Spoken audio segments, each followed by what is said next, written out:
আসসালামু আলাইকুম। আমরা এখন চলে এসেছি সায়দাবাদ বাস টার্মিনালে। ঢাকার 3টে আন্তজেলা বাস টার্মিনালের মধ্যে সায়দাবাদ কিন্তু অন্যতম। আর যাত্রাপথের টুকিটাকি খবরাখবর নিয়ে আপনাদের জন্য আমাদের আয়োজন শুভযাত্রা।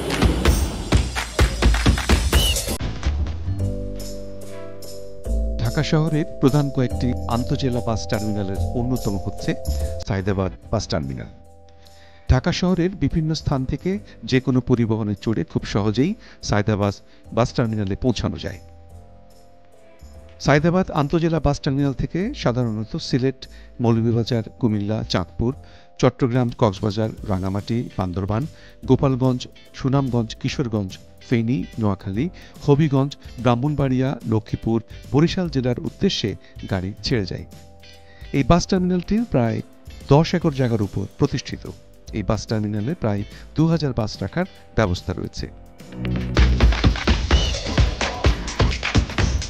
আসুন জেনে নেই সায়দাবাদ বাস টার্মিনাল থেকে দেশের কোন কোন জেলার উদ্দেশ্যে বাস ছেড়ে যায়।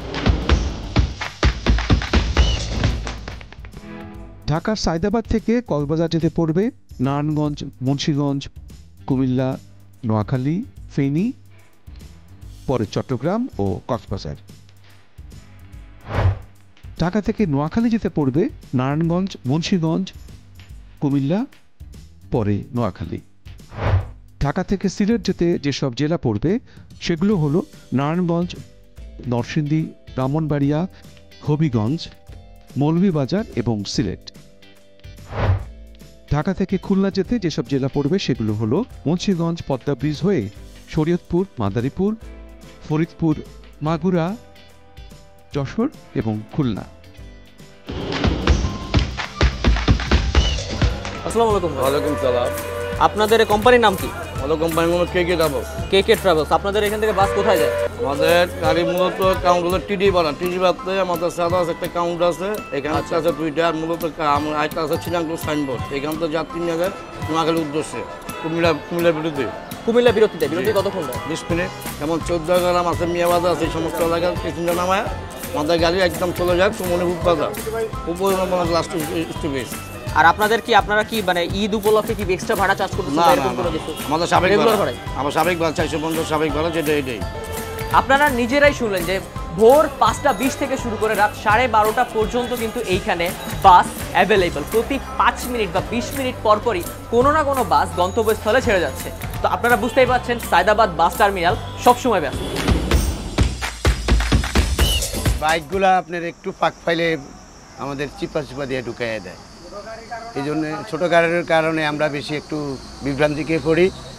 মাঝে মধ্যে আমরা অ্যাক্সিডেন্টের সম্মুখীন হয়ে যাই। তাদের কারণে হট করে আয়া ঢুকাইয়া দেয়, রং সাইড দিয়ে ঢুকিয়ে দেয়, উল্টা ঢুকাইয়া দেয়। জিনিসপত্রের দাম বেশি।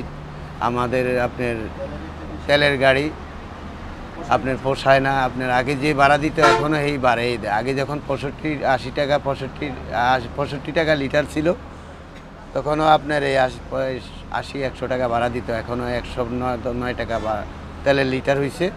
এখনও আপনার ওই বাড়াই দেয়, বাড়া নেই। এবার ফিরতে হবে যাওয়ার আগে কিছু কথা। আপনার শিশুর প্রয়োজনীয় খাদ্য এবং পর্যাপ্ত পরিমাণ পানি নিজের সাথেই রাখুন। আর হ্যাঁ, যদি আপনার ভমিটিং টেন্ডেন্সি থাকে তাহলে সাথে রাখবেন লেবু অথবা লেবু জাতীয় কোনো চকলেট। অপরিচিত যাত্রীর দেওয়া কোনো কিছু খাবেন না, নিজের বাচ্চাকেও খাওয়াবেন না। নিজের মালামাল নিজের দায়িত্বে রাখুন। দেখা হবে পরবর্তী কোনো এপিসোডে। আপনার যাত্রা শুভ হোক। শুভযাত্রা।